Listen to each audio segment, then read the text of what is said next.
Esto produce una colisión entre aquellos intereses económicos que están orientados hacia el exterior y los elementos de gobierno local que se beneficiarán de la atracción de funciones de la ciudad global. En consecuencia, pueden interpretarse estos intereses como parte de una nueva clase de élite, la cual llega a dominar la agenda de los gobiernos locales. Especialmente nos encontramos con las nuevas áreas de oportunidad, centros de comunicaciones o zonas industriales obsoletas destinadas a protagonizar la nueva imagen. Casos típicos como los Docklands de Londres o Rotterdam, o de ciudades como Sydney, o en el sudeste asiático, ciudades como Singapur, Shanghái, etc.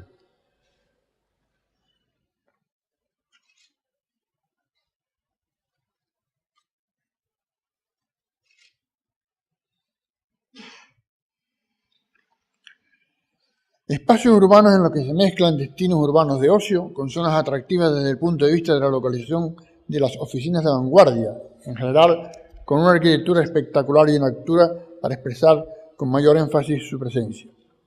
Y en los alrededores una clase media que se extiende de forma uniforme hasta donde se pierde la vista. Pero esta ciudad neoliberal y globalizada lleva consigo un preocupante segundo síntoma, como es el de la identificación de nuevas formas de segregación urbana, más compleja y que afecta a toda la sociedad en su conjunto. Tal como dice Peter Marcuse, este fenómeno se manifiesta con la creación de muros que crean guetos dentro de la ciudad y que funcionan de la misma forma que murallas carcelarias, como control restrictivo de la población. Es una respuesta al problema de las víctimas del cambio económico, segregarlas, confinarlas y evitar cualquier daño que pueda causar otro. El enfoque represor funciona por encima y por debajo de la línea de jerarquía económica. Tanto los que están en la cima como la clase media de profesionales y técnicos se preocupan también de su separación del resto. El resultado es la ciudad cárcel.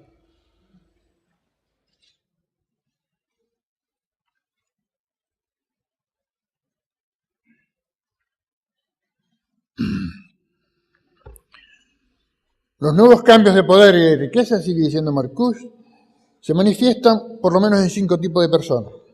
Para los propietarios de riqueza y los poderes fácticos se produce un incremento de riqueza. En cuanto a profesionales, técnicos, empresarios, los ganadores junto con la mayoría de los propietarios, en el proceso de cambio económico se produce un aumento de renta y privilegios que a veces van acompañados de algo de inseguridad respecto al estatus. Para la añeja clase media, funcionariado, proletariado y semiprofesionales, un descenso de los ingresos y una pérdida de estatus y seguridad. Para el viejo proletariado, una erosión continuada de su nivel de vida y una disminución tanto de su poder económico como de negociación. Y lo más importante, respecto a los excluidos y marginados, los pobres perennes serán excluidos cada vez más de la corriente económica. Ya no son considerados ni como ejército de reserva de desempleados. No existen perspectivas perceptibles a largo plazo de mejorar la consolidación a través de los canales económicos normales y significan una amenaza para aquellos que están en una mejor posición.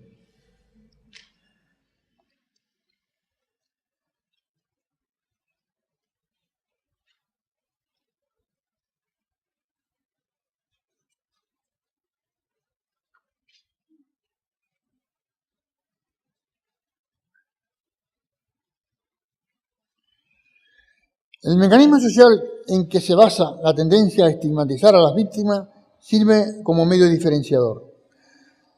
La selección de víctimas es un determinante central de las políticas que un Estado debe adoptar, y no solo por cuestiones económicas, sino racistas o religiosas, como pueden ser los casos de Belfast o Jerusalén. El viejo welfare state resulta un enfoque caro y nada popular para un sector bastante amplio de la sociedad. Si una estigmatización en alza puede ahorrar algún dinero mediante la justificación de la represión sin arriesgar la pérdida del control social, entonces se convierte en una alternativa susceptible de ser elegida. Por eso, la separación espacial, la guetización, aumenta la posibilidad de que se produzca de manera drástica un cambio sustantivo en la concepción social de la ciudad contemporánea.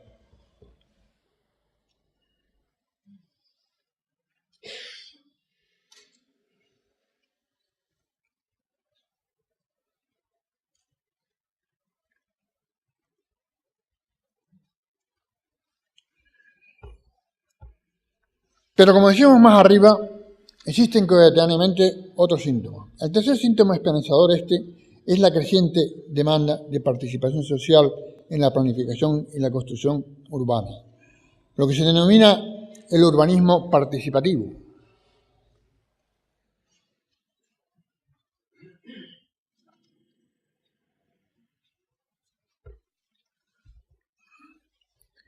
Este movimiento tiene un trasfondo filosófico basado en los escritos de Jürgen Habermas, entre otros los referidos a la teoría de la comunicación, donde se trata de recuperar éticamente el concepto ciudadano dentro del proceso político al que estamos sometidos. Nace así una especie de sociedad de la resistencia a los cambios neoliberales y recortes de libertades que se manifiestan en todos los órdenes de la actividad social, al margen de las instituciones políticas. Porque será importante que los políticos y aún los expertos tomen conciencia de que no pueden subvertir las necesidades de los ciudadanos. Son ellos mismos, los ciudadanos, quienes las han de definir. No se debería inventar o tratar de interpretar en abstracto, en el conciliábulo de un grupo de élite, estos problemas porque, para empezar, es ilegítimo en una sociedad democrática. Será necesario comprender que el espacio circundante, construido o no, es un patrimonio social, la herencia que dejamos a nuestras futuras generaciones, y por tanto, nadie a título personal, ni de grupo, ni de partido, tiene el derecho a decidir sobre el mismo. Cuando se habla de gestión de recursos mediante la planificación del territorio, debe entenderse que quien gestiona no es solo la administración, ni los políticos que la representan, no muy bien en muchos casos, sino la sociedad en su conjunto. No existe el interés público como una cuestión abstracta. El interés público es el conjunto de los intereses individuales articulados socialmente, resueltos los conflictos entre las partes sobre la base de principios de equidad y justicia, traducidos en demandas concretas que ha de institucionalizarse a través de un planeamiento participativo.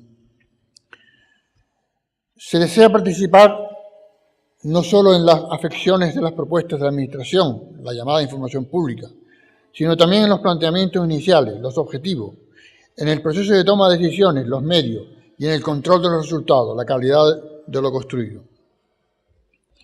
Patsy Healy, una de las defensoras más cualificadas de esta reivindicación, expresa claramente el carácter ético de esta demanda. El argumento moral está centrado en la aceptación de la responsabilidad colectiva para gestionar nuestra herencia medioambiental sostenible y en la responsabilidad sociopolítica para acomodar nuestros hábitos a una diversidad razonable. La participación de cualquier forma no es un problema fácil, porque estamos en una cultura donde los poderes administrativos y los técnicos ejercen una especie de tecnocracia que pretende transmitir la imagen de ignorante al resto de la sociedad en cuestiones de planificación y ordenación del territorio. Y asimismo,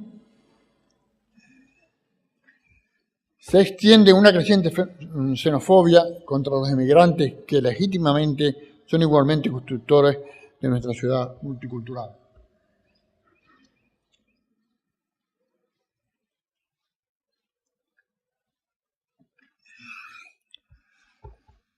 Es un problema de educación e igualmente de fomentar la estructuración social. Se debe crear un contrapoder que vigile y haga efectivos los derechos que le asisten a los ciudadanos frente a imposiciones políticas o tecnocráticas.